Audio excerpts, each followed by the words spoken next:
Thank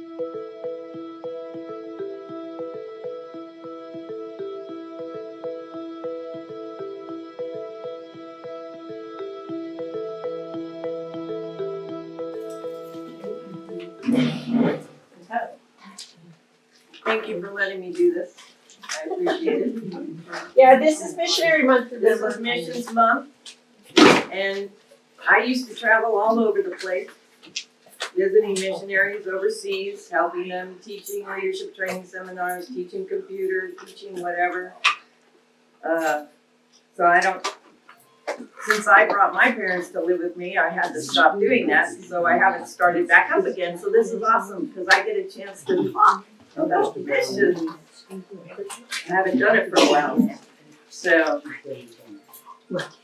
I never thought I would get involved with missions because I didn't think I was good enough. But God kept inviting me anyways. That's the first miracle. It's a miracle that God will not give up on us, and He'll get you one way or another to be involved in some kind of missions, wherever that is, because it isn't always overseas. And as a teenager, I used to sit in the back of the church and just long to go overseas when the missionaries would come home and they'd give us their talks, and I'd be like, oh my gosh, I want to go to Africa. I want to go to Russia. I want to go anywhere but home, right? I wanted to go. But I didn't have anything happen, and that's how faithful God has been, because ever since I was young, I had that draw, to go. So then life took me on a hard turn. I had my son when I was 19, and I was divorced when I was 21. And I thought, well, now I really blew it. What could I ever do for God? I wasn't good enough, I always thought I wasn't good enough. But He had other plans. So by the time I was 30, I sensed that God was really calling me. I had one of those experiences where I believe God actually spoke loud and clear in the room and said, choose, follow me or continue on the path that you're heading. And I had one foot in one world and one foot in the other world.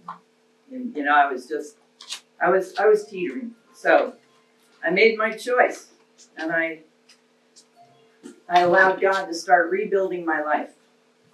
So even though my mother had taken us to church when we were younger, and I was baptized when I was younger, we actually got re-baptized. My sister and I both did, with my mother, and in 1974. So I call that's my real birthday. It was 1974. So God started building my life, and I started groups in the church, and I was getting involved in a ministry in Mexico, because I lived in California. I lived in Anaheim, California. I lived in the barrio of Anaheim, California. And so I went to Mexico a lot with the church. We even did it as high school kids. We built homes in Tijuana. That was our close enough but far enough away to give you an experience, as a high school kids. So I got involved with Amor Ministries when I was a young adult, and we did the Christmas gift giveaway, and I ran the barbecues and all that at the mission. We actually were working in a mission, which was an orphanage in Tijuana.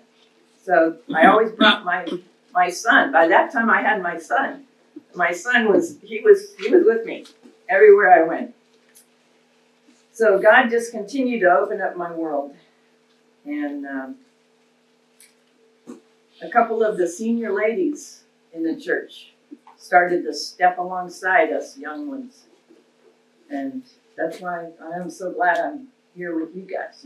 It's like we have an unbelievable opportunity to make a difference in the young, people in our church, in their lives. And I actually got invited in 1986 to be on the mission committee in church by one of those women that I called her my missions mother. She brought me on the missions team. She challenged me to go on mission trips. And my world flipped upside down. For many, many years I traveled overseas on short-term trips as a young adult. Now my parents did take care of my son. I didn't bring him to Russia. I didn't bring him to Ukraine. I didn't feel confident enough, to bring him with me on some of those trips. But I also joined our traveling choir. And our choir did a lot of local outreach. LA was not very far from me.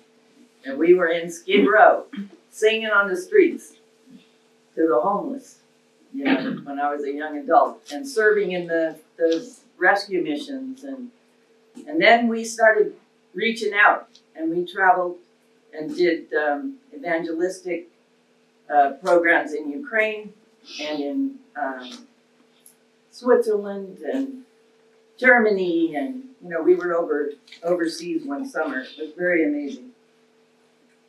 And every time I went, I'd come back and I didn't fit in here. I changed. Something, little thing just kept changing in me. So, and the pastor wouldn't give me the microphone in the church. He'd say, why don't you do the missions moment? And I would be like, 10 minutes later, he's like, okay, give me the mic. So I just was so challenged. I wanted everybody to understand what it was like for the Christians overseas and for people that were seeking overseas, because they lived, in lives. Their lives were very difficult. So in 1999, I was sent to Myanmar. That was the first time I went on a mission trip on my own, without my church group. And I met a few people there, that were on this small team, but I went from our church on my own. And all I was going to do was teach them how to use PageMaker, because the missionaries had been in our church, and they got their degrees. When I was in my 20s, I met them. They were in my Sunday school class, and they went home. And usually missionaries a lot of nationals that come over, they say, I'm going to go to school. Then they don't go back to their home. But these people went back. Myanmar is Burma. I don't know if you guys remember that more than the new name of the country was Myanmar. In 1962, when the military took over in a coup. And but Burma was the breadbasket of Asia. It was an amazing place. And this woman Aung San Suu Kyi, was set to be the president of Burma. Her father actually was the president, and she was going to take over. And when the military took over, they put her in prison. And she's still in prison today, in Myanmar. She was out for a little bit, but she caused too much problems with the people, because the people wanted to be free. But it wasn't until the gospel, became much more known that did the people understand the freedom, because they understood freedom in Christ. So that causes a lot of problem in these communist countries. They don't want you to know the gospel because you want to be free. So I went to Myanmar, and little did I know that country was going to shape me for the rest of my life. So the missionaries remembered me, and I always had to go. They said, make sure you have a sermon ready. I'm like, a sermon? I'm teaching PageMaker. I'm just going to help them organize their computers. I'm not doing any of that stuff, Yeah, little did I know. So, but the missionary one time, and these are all miracles. It's a miracle that I ever went. It's a miracle that it was the Kongs. It's James and Marta Kong, that's their name, that I ended up going on that first trip because I knew them and they remembered me. And so when he says, well, you're preaching on Sunday, I was like, well, you're interpreting, right? He goes, yeah. I said, okay, well, if I mess up anything, you just fix it, okay? So I went back 26 times. How old were you when you started? When I started, my very first trip was 1999. I'll be 69 this year. So, you guys do the math. I'm, In 99 was your? my first trip on my own into the worst dictatorship in the world, military-run country, and I was met by military with AK-47s at the border to get through customs. And I'm like, oh, I better not tell my dad.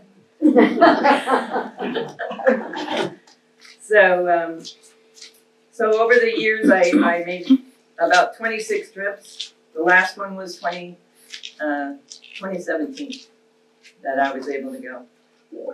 Were you still in California then? Yes. No, I moved here in 2000. I rejoined the New Mission Systems International, my husband and I.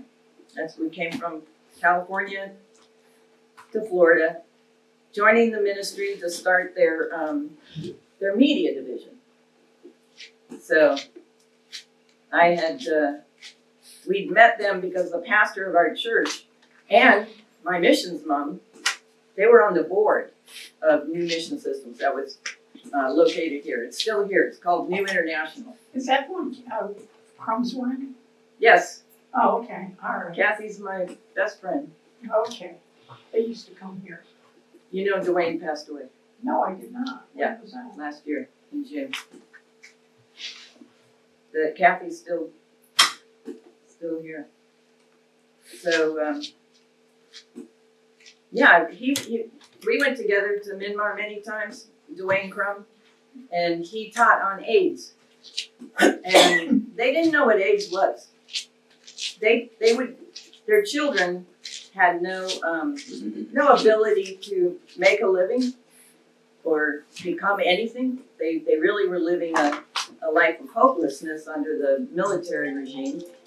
So we had these leadership training seminars that we would go in once a year at around Easter time, because that was their summer. It also was their summer. It was like 105 degrees and you're below the equator. And so it was like 110% humidity. So the kids would go off and work in the gem mines. The military drew all the children away from the adults and work them in the gem mines, and they would become sex slaves. So everybody, the adults thought, if you go to the gem mines, you get AIDS. They didn't know how you got AIDS. And their children, their kids, their young adults, they were all being abused. And but if you asked the government if there was any AIDS in that country, there's no AIDS in this country. I used to go and get my shots, at the shot place here. They'd go, oh my gosh, you have the most complete shot card of anybody that we've known, And I'd say where I'm going. They'd say, will you please ask them about the TB? Ask them about the AIDS. Come back and report it to us, because we can't get any data out of that country because it was so closed. So they were living a very sheltered life, because I couldn't bring a cell phone in there. There were no cell phones. There was no TV. It's canned. It was all canned programming, just like in Russia. I also went to Russia many times too, and it was all canned programming. They didn't know what was happening, in the outside world in those days, So it was a miracle. Going into these countries, they were like, God opened up the doors to the national missionaries to learn what they needed to learn. We would help them with their Bible knowledge, they had more Bible knowledge than any of us, but they needed to be told that they were okay, they were doing good. We had schools that we were teaching, but there had no way that their accreditation for anything would be able to leave Myanmar. But they got that feeling, that sense of, okay, I've accomplished something. So now I can go and preach. I'm okay to preach, right? We probably feel the same way. That God has equipped every one of us. That we don't feel adequate enough to preach. So let me give you a couple of letters behind your name. God already did it, but we had to make them feel like they were getting it. So we have a couple of Bible colleges in there that are being run, and like I said, none of them would transfer to America or any other country, but at least they feel like they're being equipped. And it was called Teaching Nationals to Teach Nationals, because they wouldn't listen to me per se, because I haven't built a relationship with them. It takes years to build a relationship. Me going back over and over and over, I was like accepted into the tribal culture. I'm a woman. That was unheard of. But I could be in those meetings and I could take notes. I could be their secretary, But they would talk to me. We'd have the leadership training seminars, and I would stay after. I wouldn't leave with the team. I would stay at the center where we were, or out at the Bible college in the jungle, and just sit and talk. I would hold the paper and I'd be like, well, what does that say? And they would look at me like, it's okay. You can practice your English. Practice. I need to practice my 160 dialects that I could learn if I was over there long enough. Which one do you pick? Burmese is the main dialect. Burmese, Burma, Burman, they are a Buddhist country. And there's two kinds of Buddhism there. One of them is peaceful, and one of them is the military that took over the country, you see? So it's kind of are you Buddhist but there is two different kinds of Buddhism in there. So they're very handy. They make everything. They don't have any money. If they have a job, if they work in a main city, they make $1 an hour. And so everything they do is made by hand. It's weaved. I saw the weaving by hand, the wooden weaving, all this stuff. It's all woven by hand, with those. They're sitting on the ground and they're using their feet and they're using, it's unbelievable. Just hand done loom. Yes, the looms.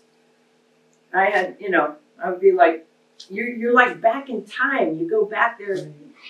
There's a book that's written like in early 1800s, and I'm like, I'm seeing the same stuff here today, But then they opened up the country because the military they were getting too much bad press, so they decided they had to open up the country, which was a miracle because they opened up the internet, they opened up the cell phone thing, and so people started to have a window to the outside world, which meant they could download Bible study material. They could download Bibles. We had the Good News Studios in there right on the missionaries' property, recording the Bible in all the different dialects, and then getting it across the airways. Just like some of those ministries here, they go into this is in the 1040 window. This is one of the countries in the 1040 window. There was 2% Christians in that country. The rest were Buddhists and maybe 1% Muslim. And a lot of it was persecution of anything other than Buddhism. you know, so. It's just, the different people groups have all the different colors to their, all of these were gifts. Oh. I would be like, oh my gosh, take a suitcase that's empty. Because I was packed full of stuff that people just wanted to give me when I'd leave. But isn't it beautiful? It's just beautiful stuff. Yeah. Kim, did you learn any of the other languages in all the places you've gone? I only took classes, like I took Russian and I spoke a couple of lines, you know, and I learned the alphabet and a lot of the Latin lettering, because Russia has a lot of Latin in their language. The Cyrillic, both of these are Cyrillic languages, so it's really hard to learn the Cyrillic text. It's like, oh, okay. Those are words? Yes, those are words. And that's a Bible verse. But if you can see it not in the Cyrillic language, it looks a lot like Latin, lettering and everything. This is for me. This is Rowan. So that's one of the people groups. And Hayatakin Gonjibi Baze, everything in the end of your sentence in the people groups in Myanmar goes up. Bi Baze, you know. That means God loves you. Jesus lubit vas. That's Jesus loves you in Russian. So I would learn key statements, but that was it. I couldn't speak the language, you know. They look at how beautiful they had watercolors. They could paint anything. It's just amazing. So this is Ukrainian. I went back to Ukraine quite a few trips, and I was there after the Olympics were canceled. We boycotted the Russian Olympics. This was a Russian military hat that I bought in the subway. Didn't realize I could have been put in prison if I left the country with it, but I got it for $10. But it's got all the old Olympic pins on it from when we boycotted the Olympics, and they all love America. They all love America. That's good. I know, especially the children. So the older, when I was in Ukraine, I had a little babushka on a bus with me. She was hitting me with her purse. It was better when we had bread lines, you know. when Ukraine was not its own country. They were taken over by Russia years and years and years ago. This is an ongoing saga. Yeah. That's been happening. I stayed in Ukraine with families. Whenever I went, I never stayed in a hotel. I stayed with people, so I got to learn their culture. And it just was mind-blowing for me. I just loved it. And So Babushka's older lady. and she was beating you over the head because she was blaming America for everything? Yes, because she was an older, was used to the bread Was lines, brainwashed by the government? was used to the vodka lines. I mean, they were given free vodka. Wow. All the vodka you wanted. They didn't have water. And then if they did it, the water there is sparkling water. So it was my first time of learning. I love mineral water. It's pretty good. But yeah, what a way to keep your people Well, yeah, under the thumb. they're all drunk, they can't fight you. Oh, that's a lot of focus for our family. Same in Burma. Water was more expensive than beer. Wow. So it's that way today. Wow. So the military took off when she became very, very popular. When they let her out of prison, they decided to have elections because they wanted to join the Asiatic Summit of 14 countries, that they wanted to be known they weren't making enough money on selling all their land to China and to Russia. Russia was making their nuclear plant. Well, we know how good Russia is at that.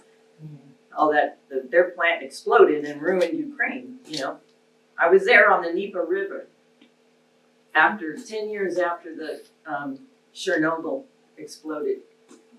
And they still told me, don't open your mouth while you're crossing, don't get the water splashed. The Dnieper River was still polluted with nuclear waste. So when you got to the other side of the river, they had all mulberry bushes planted everywhere. Eat the mulberries, just eat the mulberries, because you kept your mouth open, you know. I was talking.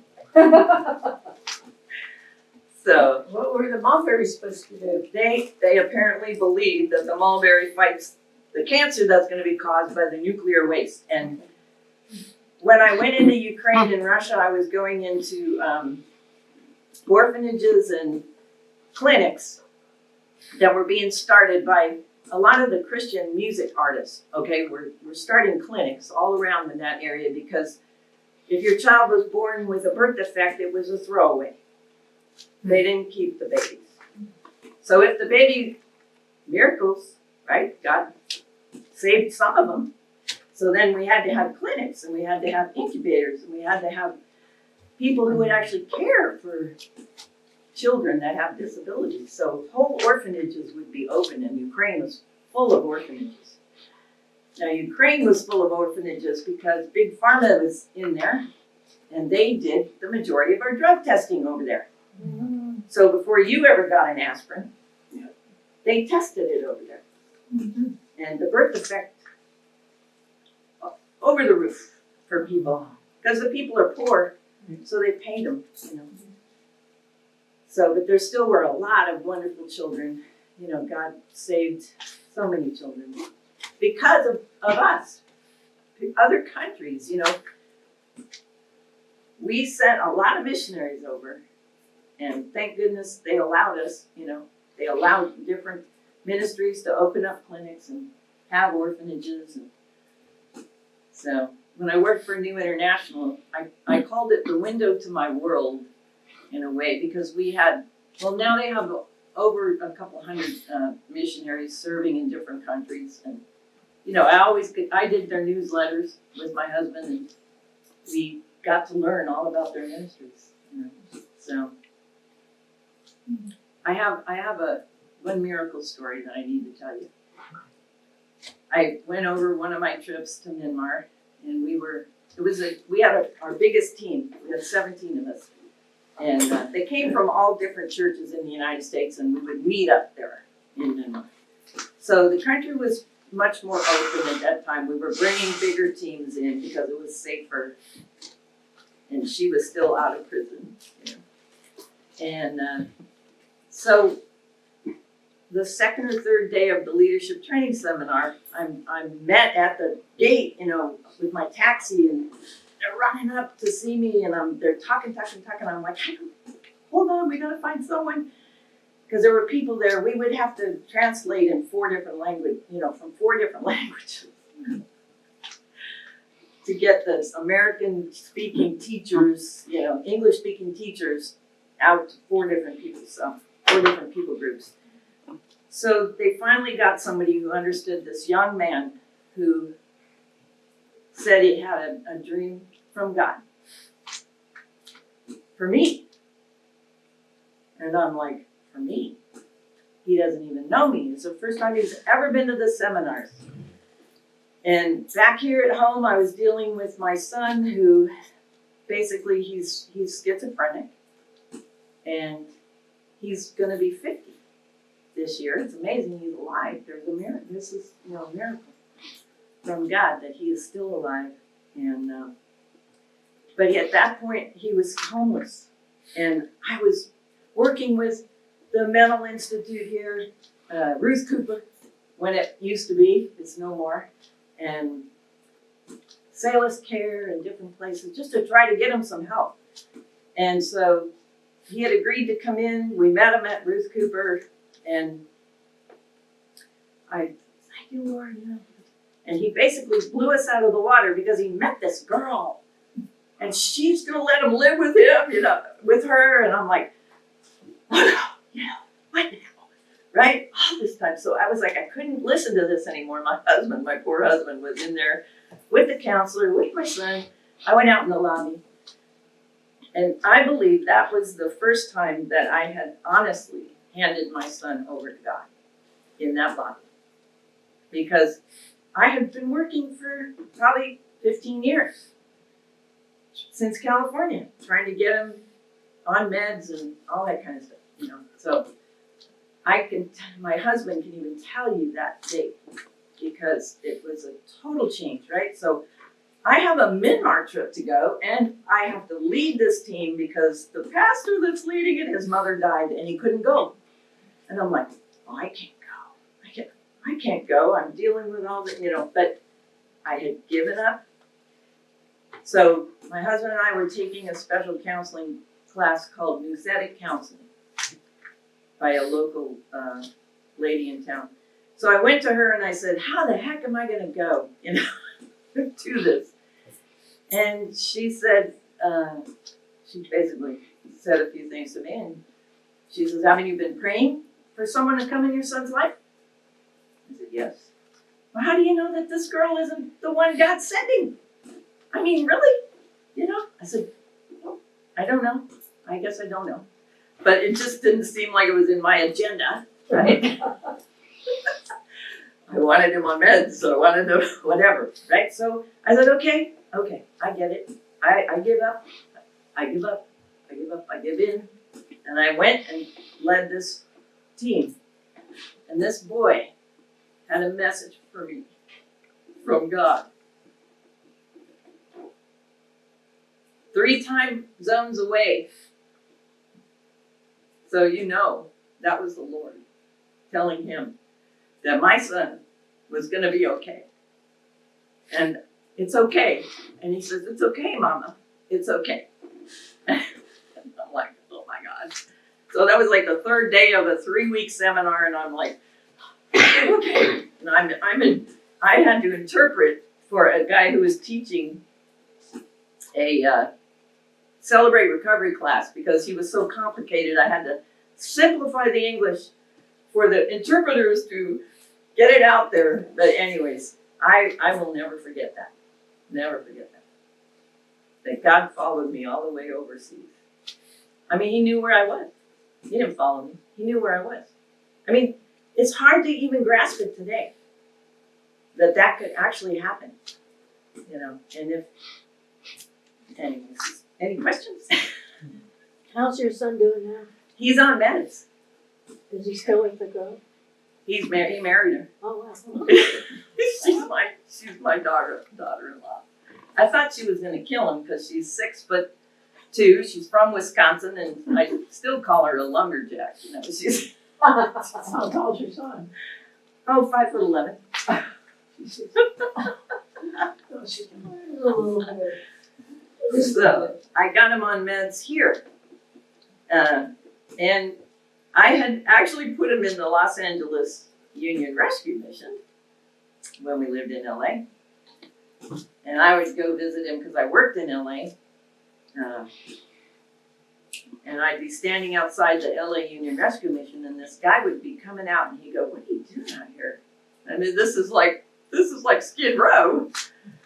I said, oh, I just thought I might see my son. I just thought I might see him. Well, what's his name? So I told him, he goes, everything's gonna be okay, Mom. He said, denial is a river, he said. And as soon as he's out of denial, you know, he'll be okay. And I'm like, but he's mentally ill. It don't matter. It doesn't matter. And that's what a lot of places tell me. It's like being an alcoholic. It's like being a drug addict. Mental illness is no different. They have to want. And that's a tough thing to hear because it feels like mental illness is different, you know. But anyways. So I'm exhausted. I don't know. Just hearing your story. Wow. So the missionaries, they live in villages, and said there is big cities, but there's only 3 big cities in Myanmar, in the whole country. So I have a question. When you say Myanmar, is that like, what we would have heard as Myanmar province back in the olden days? Province, maybe, depending on where you were. Like, is it by Vietnam? Yes. Right, 7 countries, border it. Thailand, Cambodia, Vietnam, Laos, Indonesia, Bali, right across. Back after World War II, wasn't that, Flying the hump. yeah, Burma, they flew right, There's still into China. a cemetery for the unknown soldier in Yangon. And it is well taken care of by the British, and because the British used to occupy Myanmar. And so the India, when I went up north, I went to Patel. I finally got a visa in 2008. Nobody could leave Yangon. I could never leave Yangon. I never had any permission to leave the city of Yangon. So I got permission to go up north to Patel. And I was the first foreigner to visit some of these villages since 1962, when the missionaries were kicked out. So the elders of the village had seen a white, blonde individual in the past, right? The kids were scared to death of me. Oh, yeah.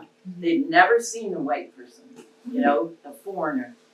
The only trips that would ever go up there would be if you were gonna climb the Himalayas, or if you were gonna ride the rapids down a river that's never been explored before. Those adventure trips Yeah. were starting to open up. But they did have a lot of trekking that was going on to cross the Himalayas. So I could see the Himalayas from up there, but I was required to stay on the military base. So I did that one night, and then I disappeared. I took off with my little missionary wife, the wife of the missionary, and one female tour guide, like she was living up there.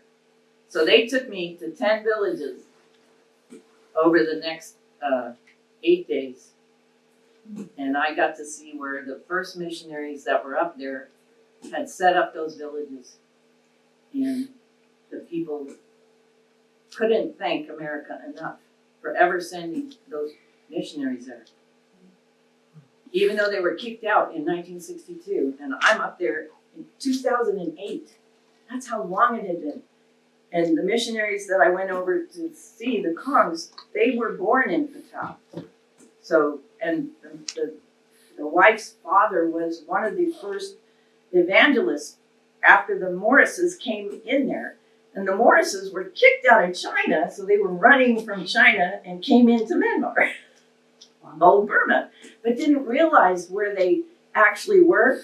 And they were staying in a place called Hidden Valley. And there's a book called Escape from Hidden Valley that is so amazing. It was written by the first Morrises. And I had the privilege of, when I went to Myanmar, I would actually stay in some places where the grandchildren of the Morrises were actually there. They lived, most of them lived in Thailand, but they came in and out of Myanmar a lot and tried to help the churches, So,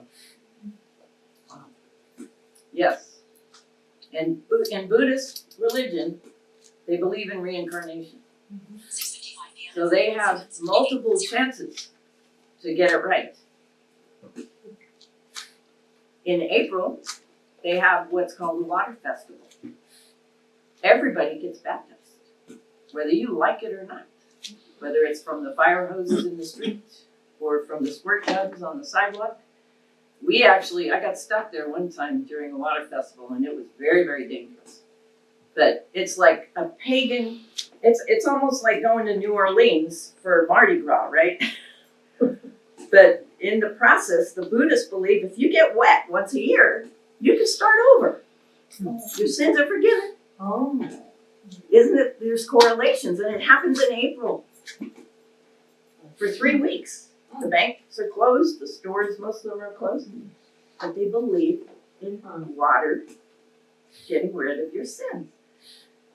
And Christmas became a huge, the money from the bracelets went over for the Christmas outreach, because every December, it's called Sweet December.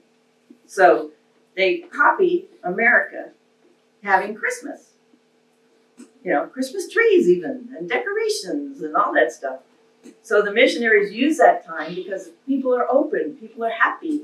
People will let you come into the prisons because you're going to bring food and gifts like soap and whatever else, you know, just something to help them. And so it's like, and they do a little evangelistic program along with it, you know. It's awesome, but it's a relational ministry, so you have to build relationship before you can make an impact for anything. It takes years to convert a Buddhist. But it can happen, because I've seen it. So, but hard for people that are just going for one trip. You might not realize the cultural, you know, innuendos of that kind of stuff. I even had to go to the hospital there. My x-rays are still there. The missionaries think it's so funny. So they pull them out. Here you are. Here's my x-rays. So this was made for me. I have it pinned because I just couldn't even remember how to tuck it, but there's no zippers. These are, you know, handmade buttons and stuff like that, but they wrap and tuck their skirts, right? And it looks really pretty. Mine is all out of whack. So I'm walking around in this, and never took a stitch of American clothes with me. And my husband was there this time, and the truck was stuck in a dirty alley with dust everywhere, right? And the next thing you know, Kim stepped on the front of her skirt. Oh, no. Right? Oh. And my husband, what is that? Right? He heard the whomp and cloud of dust. Oh, there's Kim. Laying on her face in the dust. It was so funny. He says, oh, you've got that outfit on. I said, yeah. So, but I just got back up in the truck and we took off and we did our thing that night, and my husband had to like lay me down in the bed. I had done something to bunch my ribs. But I didn't feel it until we got back to where we were staying. So, and when I got home, because we were getting on the plane that morning, the next day, we had to go out to the last orphanage and can't let a minute go.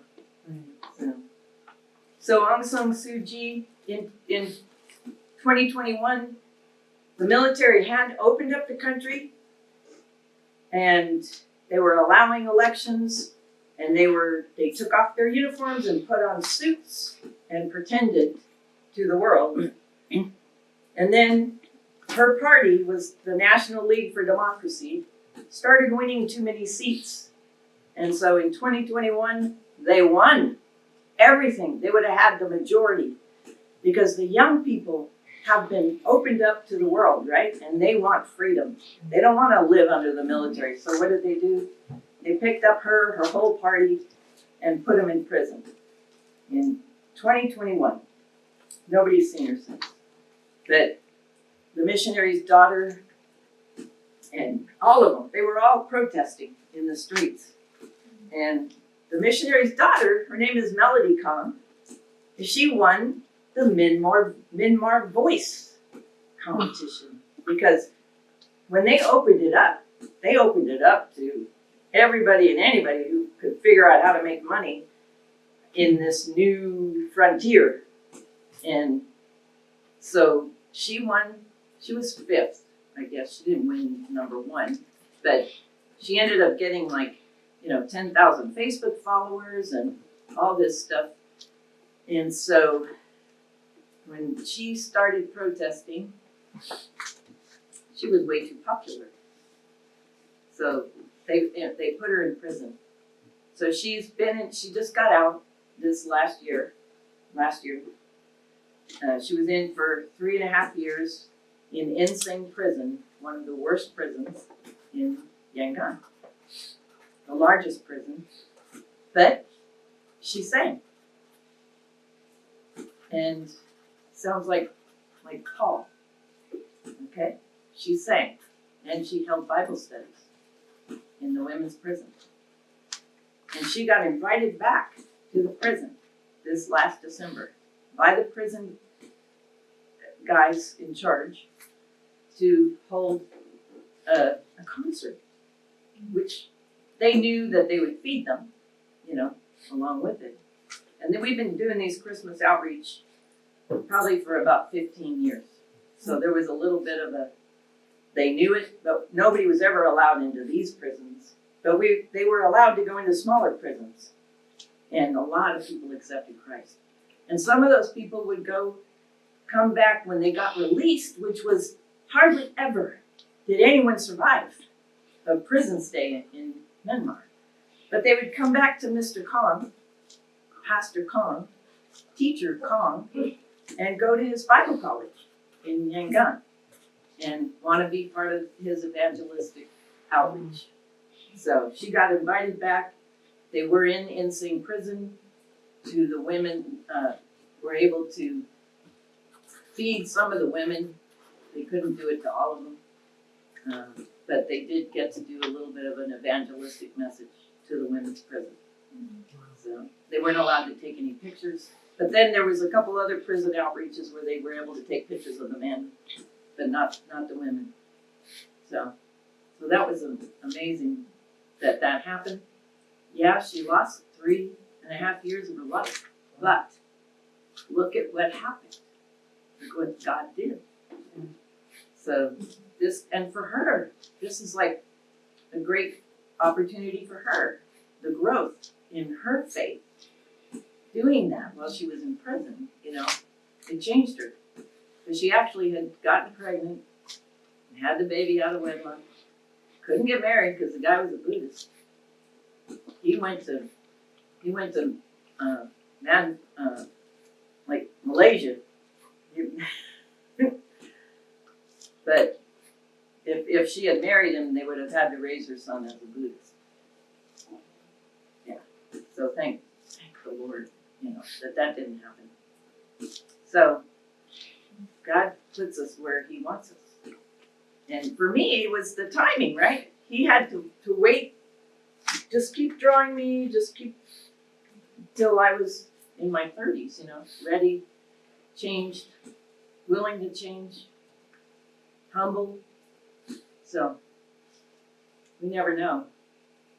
Just never know.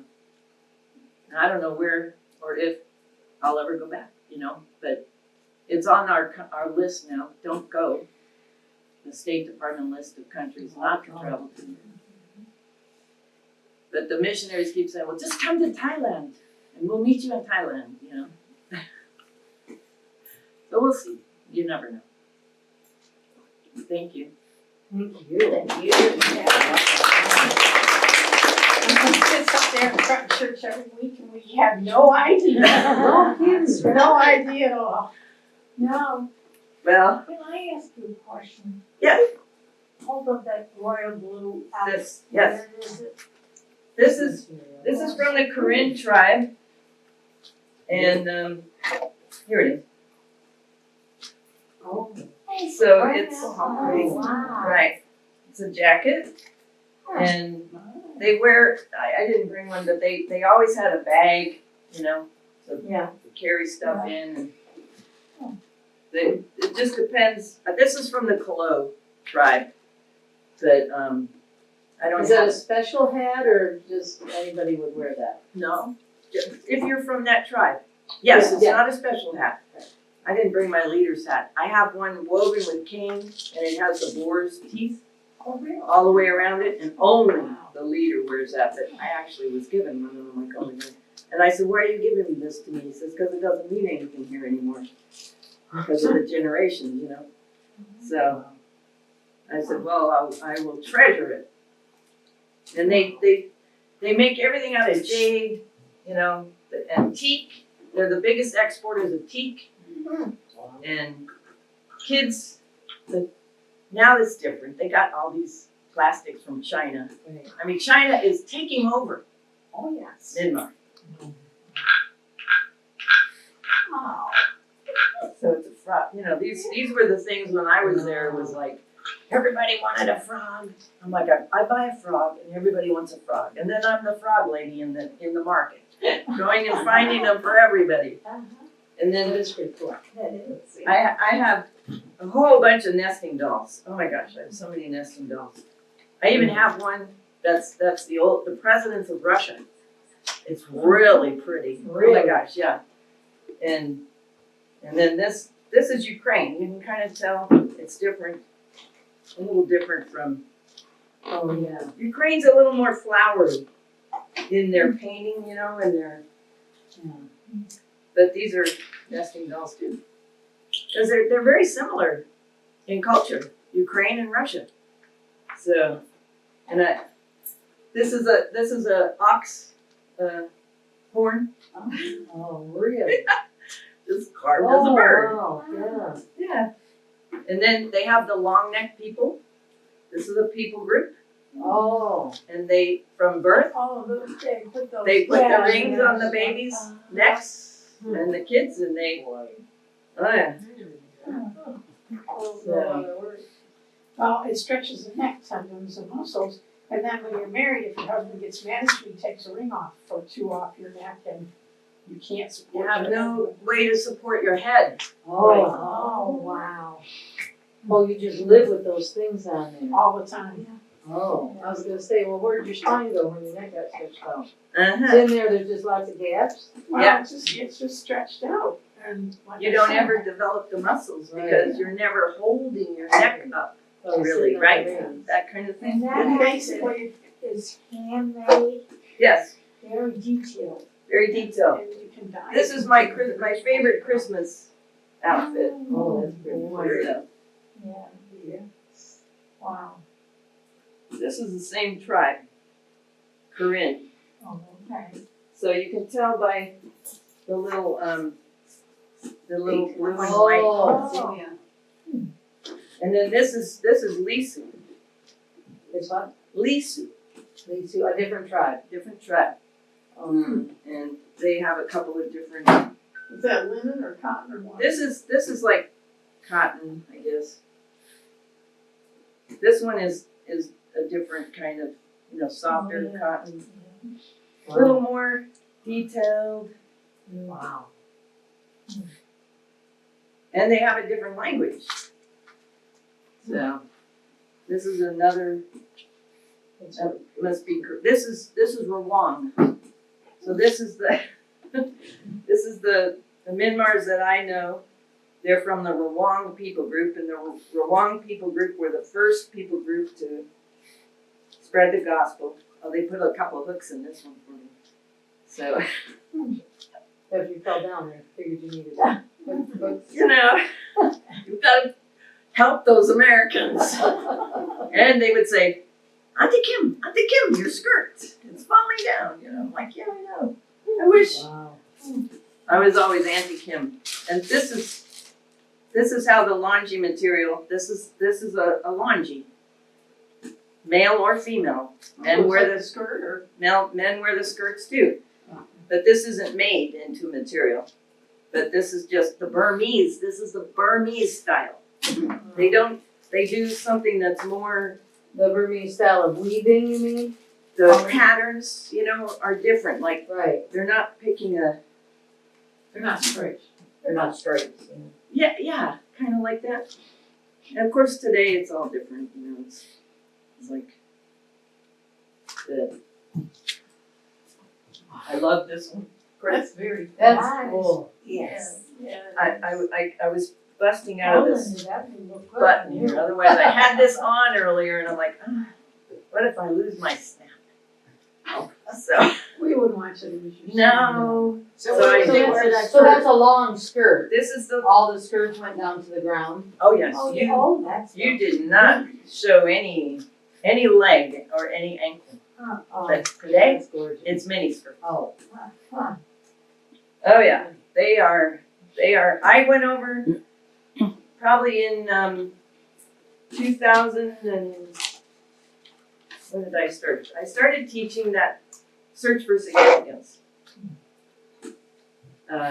program because it was so evident that as the world was coming in, that they were getting distracted by, I mean, imagine, they knew nothing of the outside world. Right. And then, as the world started encroaching on them, even the pastors were, I'm teaching Search for Significance, and I'm like, the pastors are on their phones, you know, and I'm like, I stopped, and I had Marta, the wife, was my interpreter, and I said, what are they doing, Marta? What do you think they're doing?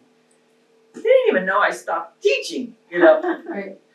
And she says, I think they're watching for the Myanmar Idol show is coming on Thursday night, and this is Tuesday, you know, and I'm like, okay, Idol. I put up on the, You mean the musical or Yeah, other the music ones? show. That's what you meant, when you said The Voice, you were talking about The Voice show. yes, I'm like, and what voice? instead of America Voice, they call it Myanmar Voice. Yeah. Instead of, They've got them in every country. Yeah, American Idol is Myanmar. it's Myanmar Idol.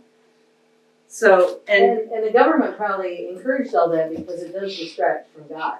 right, heaven forbid, They we don't have cannot, to fight him so hard because. she almost took over the country, and she's not Buddhist. So, she actually was living in England, and all her kids grew up there. Her dad was the president of Myanmar, and then he died, and she had to come home, you know, and the people wanted her to become the president. Oh. So, Wow. I know. Christianity is freedom. Right. Freedom in Christ. And that's what's happening in Iran right now. During COVID, I know I'm keeping you guys, but during COVID, when they shut the world down, the biggest download of Bibles was happening in Iran. Think about that. I heard that. Unbelievable. Wow. These young people, they downloaded all that material. The world was shut down. They couldn't go to school, whatever. You know, I mean, women don't go to school anyways. So they think now that there was this huge, the church is growing exponentially in Iran. And the latest protests are all those young people who learned about the freedom of Christ and don't want to live under a dictatorship anymore. And so that's what happened in Myanmar. In 2021, the kids took to the street. So they've been in a civil war ever since 2021, when the military took over again. Because they had too much of seeing the outside world and seeing that it was free and learning, you know, thing. And so they don't want to live under dictatorships. So there will be change in Iran. God will make sure there's change in Iran. This is another miracle happening right before our eyes. Kind of hidden, because the news doesn't want too much of that up there, Well, you know. question. We've got so many woke people over here who are wanting to let the Iran get voted into offices and that Sharia law stuff and everything, and it seems like they left over there and they're trying to filtrate us really bad. And some people are stupid enough to think it might be okay. We need to pray about this one, big time, because it is happening. Wow. California has the most mosques, over 400 of them. Texas is second, over 300. Guess what state is third? Florida. Florida. Really? I've seen some. And I saw mapped recently online about all the mosques in Germany Oh, well, Europe is overtaken. overtaken. It'll be a miracle if they can survive this, what's happening over there. Because England has had Sharia law in London for years, I think for 10 years already. They have Sharia law courts. And yes, they're trying to do that in the United States. And Texas is starting to wake up. I don't know why it took them so long.